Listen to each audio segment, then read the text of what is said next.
이웃들의 목소리를 들어보겠습니다. 출발 복지 현장 이혜선 리포터와 함께합니다. 어서 오십시오. 네, 안녕하세요. 네, 오늘은 어디로 가볼까요? 한국관광공사에 따르면 올해 상반기에 우리나라를 방문한 외국인의 숫자가 자그마치 800만 명을 넘는다고 합니다. 예. 작년 상반기에 비해서 20% 정도 증가한 수치인데요. 이렇게 우리나라를 찾아온 외국인들에게 무료로 한국어를 가르쳐주는 곳이 있어서 한번 다녀와 봤습니다. 우리나라를 찾아오는 외국인 중에서 그냥 일회성으로 놀러 오는 경우도 있지만 네. 뭐 유학이나 일하러 오는 경우도 있잖아요. 길게 머무는 사람들. 그렇습니다. 이런 경우에는 좀 긴 시간 우리나라에 머물면서 장도 봐야 되고요. 또 이제 고국으로 소포를 보내야 하는 경우도 있고요. 예. 좀 크고 작은 일상생활을 해야 하는 경우들이 많은데요. 그런데 생각해보면 우리가 영어를 배울 수 있는 곳은 참 많은데 외국인들이 우리말을 배울 수 있는 곳은 흔치가 않았던 것 같아요. NGO 단체 조이너스 코리아에서 매주 일요일마다 한국어 교실을 진행하고 있는데요. 그 현장 소리로 같이 만나보시죠. 이거 발음 연습하는 것부터 해볼 거예요. 네, 우선 이제 듣기를 할 건데요. 투안부터 한 문장씩 먼저 직접 읽어볼게요. 그러면 248페이지요. 환율이 어떻게 됩니까? 환율이 어떻게 됩니까? 환율이 어떻게 됩니까? 어디에서 이런 얘기 물어봐요? 은행에서 할 수 있어요. 네, 은행에서 할 수 있어요. 은행에서 환율이 어떻게 됩니까? 물어보죠. 다음 두 번째 문장. 이 서류에 이름과 여권 번호를 적으세요. 이 서류에 이름과 여권 번호를 적으세요. 그럼 투안 한번 읽어볼까요? 이 서류에 이름과 여권 번호를 적으세요. 적으세요.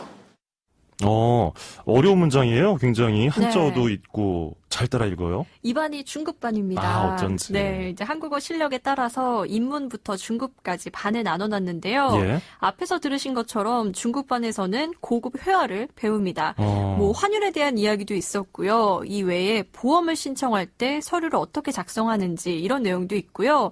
비자를 연장할 때 서류를 어떻게 작성하고 또 어떤 문장을 이야기해야 하는지 뭐 이런 내용도 있었습니다. 와, 제가 다른 외국 가서 이런 거 하려고 하면은 까마득한데. 그렇죠. 어려운 거 배우는데요. 비자 연장 서류까지 작성할 수 있을 정도면은 실력이 중급 그거보다 더 될 것 같기도 한데요. 네, 사실 이 정도 실력이면 그냥 한국인이라고 봐야 하는 게 아닌가 저는 이런 생각도 들었는데요. 예. 또 이제 현장에서 외국인 두 분이 서류를 작성할 때 예전에는 이런 방법으로 했었는데 요즘은 또 새로운 방법이 있다. 이렇게 토론도 하더라고요. 예. 모국어도 아닌 우리말로 외국인 두 명이 토론을 하는데 그 모습이 참 신기했습니다. 다른 교실에서는 어떤 수업을 하고 있었나요? 이제 옆반에서 인문반 수업이 진행 중이었는데요. 여기는 좀 쉽습니다. 위, 아래, 왼쪽, 오른쪽 이렇게 기본적인 단어들을 가르쳐주고 있었고요. 뭐 교재를 활용해서 상황에 따라 어떤 말을 해야 하는지 배워보는 교실도 있었고요. 또 선생님이 직접 손으로 하나하나 글씨를 써서 맞춤 교재를 만들어 온 교실도 있었습니다. 교실이 몇 개가 있는데 거기 선생님들이 다 따로 들어가 있네요? 네, 총 12명의 선생님들이 한국어 교실에 참여하고 있는데요. 예. 이분들은 모두 자원봉사로도 참여를 하고 있습니다. 이 한국어 교실을 진행하고 있는 조이너스 코리아 서용석 상임이사에게 한국어 교실에 대해서 자세한 이야기 들어보시죠. 작년 11월 달부터 시작을 했고요. 처음엔 저 혼자 해가지고 굉장히 소박하게 시작을 했는데 딱 지난주에 101명 외국인 학생이 등록을 했고 뭐 하는 것도 뭐 유럽권부터 뭐 동남아권부터 뭐 라틴 아메리카 계통까지 되게 다양한 그런 학생들이 함께하고 있고 또 거기에는 뭐 학생들, 유학생부터 해서 뭐 대학생들 또 근로자들, 잠깐 머무르는 관광객부터 이렇게 있고 그렇게 되게 다양합니다. 한국 교실이 되게 외국인들한테 직접적으로 가장 필요하던 걸 하면서 계속 더 느껴요. 그래가지고 좀 더 많은 그런 외국인 학생들이 계속 했으면 좋겠고요. 예, 저희들이 보령 머스축제도 같이 기획을 하고 또 한강 치맥도 함께하는 그런 모임도 이렇게 갖고 단순하게 이제 교실을 벗어나서 한국에 대한 어떤 문화도 체험하고 가서 교류할 수 있는 그런 것도 계속 지금 도모하고 있거든요. 그래서 좀 다양한 문화 프로그램으로 좀 발전시켜 나가는 게 저희들 이제 꿈입니다. 그렇죠. 교실에서 그냥 교과서 펼치면서 문장 읽으면서 공부하면은 공부가 안 되잖아요. 놀면서. 어렸을 때 어떻게 하셨나요, 아나운서님? 그러니까 놀면서 좀 외국인 친구들하고 술도 마시고 게임도 그러니까요. 하고 해야지 좋은 건데 한강에서 치킨 맥주 하면서 공부하면 좋을 것 같아요. 네, 어떤 분은 한강에서 치킨에 맥주를 먹어야 진정한 한국의 문화를 경험하는 것이다. 이런 이야기도 하시는데요. 또 요즘 이 치맥이 중국인 관광객들에게도 좀 크게 인기를 끌고 있죠. 예. 단순히 언어만 배우는 것이 아니라 한국의 문화까지 체험할 수 있는 자리가 되기를 좀 기대해 봅니다. 관광을 하기 위해서 우리나라를 찾은 외국인들도 한국인이 한국어 교실에 참여한다 이런 얘기가 좀 있었는데 네. 이분들이 한국어 교실을 굳이 찾아오는 특별한 이유가 있습니까? 사실 여행 기간이 굉장히 짧죠. 예. 뭐 짧으면 3일, 길어야 일주일 정도인데요. 이 시간 동안 한국에 머물면서 그때그때 사용할 문장을 배우기 위해서 따로 시간을 내서 한국어 교실을 찾아온다고 합니다. 예. 또 매주 일요일에 한국어 교실이 진행되고 있기 때문에 일요일날 좀 쉬는 겸해서 한국어 배우러 왔다. 뭐 이런 이야기 하는 분도 있다고 하더라고요. 예. 뭐 단기간 있을 거면 사실 굳이 이렇게까지 안 해도 되는데 네. 요리가 대단한데요. 네. 뭐 이혜선 리포터가 현장에 갔을 때 이런 짧게 놀러 온 학생들도 있었어요? 아쉽게도 이제 방학 기간이어서 만나보진 못했고요. 대신 제가 찾아갔을 때는 우리나라에서 긴 시간 머물면서 공부를 하고 있는 학생들을 만나볼 수 있었습니다. 베트남에서 한국을 찾아온 뜨완, 또 미국에서 한국을 방문한 킬리아, 마찬가지로 미국에서 태어난 애덤, 이렇게 세 사람을 만나보고 왔는데요. 예. 이 세 명 다 한국의 문화가 좋고 또 한국어를 제대로 배워보고 싶어서 한국어 교실을 신청했다고 합니다. 그래도 이 외국인들이 우리말을 배우려면요. 다 외국어가 그런 것처럼 발음도 어렵고요. 네, 특히 쉽지 않잖아요. 억양이 참 이게 어렵죠. 그러니까요. 이 한국어를 배워본 소감이 어떤지 이 세 사람의 목소리를 좀 들어봤는데요. 세 명의 학생 중에 애덤과 뜨완이 인터뷰에 응해줬습니다. 이 두 학생의 목소리 같이 만나보시죠. 저는 아름입니다. 미국에서 6개월 전에 한국에 왔어요. 한국 문화 정말 좋아요. 그래서 한국어 배워요.